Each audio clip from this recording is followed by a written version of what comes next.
السلام علیکم کلاس 5۔ آج کا ہمارا سبق ہے دنیا آخرت کی کھیتی ہے۔ تو پچھلے ویک میں ہم نے اس سبق کی پڑھائی کی تھی اور کچھ سوال جواب کیے تھے۔ آج ہم مزید اگلے کام کی طرف چلتے ہیں۔ تو آج کا کام ہے کہ سبق پڑھ کر فقرات مکمل کریں۔ جو انسان بھی اس دنیا میں آیا ہے آخر اسے دنیا چھوڑ کے جانا ہے۔ اللہ تعالیٰ نے اس دنیا کو امتحان کی جگہ بنایا ہے۔ ایک فرشتہ اچھے اعمال لکھتا ہے تو دوسرا برے اعمال۔ ہر انسان کے اچھے اور برے اعمال کو درج کیا جا رہا ہے۔ آخرت کی زندگی ہمیشہ کے لیے ہے۔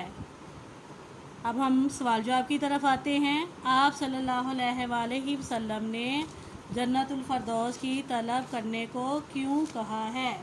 تو پیارے بچوں، ہمارے پیارے نبی حضرت محمد صلی اللہ علیہ وآلہ وسلم نے اللہ تعالیٰ سے جنت الفردوس کی طلب کرنے کو کہا ہے، کیونکہ جنت الفردوس جنت کا وہ حصہ ہے جو مرکز میں واقع ہے اور سب سے بہترین حصہ ہے، اور عرش الہی بھی اسی کے اوپر واقع ہے۔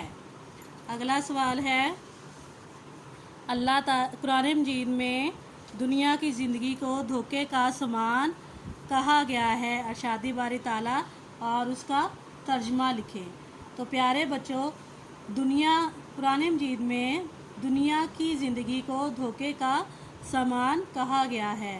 ارشاد باری تعالیٰ ہے وَمَا الْحَيَاةُ الدُّنْيَا إِلَّا مَتَاعُ الْغُرُورِ، اور دنیا کی زندگی تو دھوکے کا سامان ہے، اس لیے ہمیں آخرت کی تیاری کرنی چاہیے جو کہ زندگی ہمیشہ کے لیے ہے۔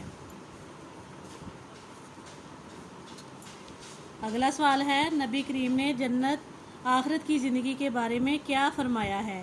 یہ آپ لوگوں نے آیت لکھنی ہے اور اس کا ترجمہ۔ تو ہمارے پیارے نبی صلی اللہ علیہ وآلہ وسلم نے فرمایا ہے الدنیا مزرعۃ الآخرہ، یعنی کہ دنیا آخرت کی کھیتی ہے۔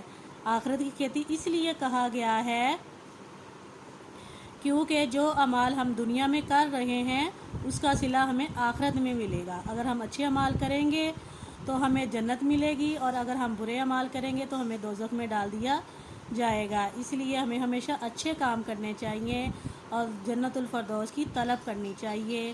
تو پیارے بچوں، یہ تھا آج کا سبق۔ اس کو بہت نیٹ کلین لکھنا ہے اور پھر اسے بڑے اچھے طریقے سے یاد بھی کرنا ہے۔ اللہ حافظ۔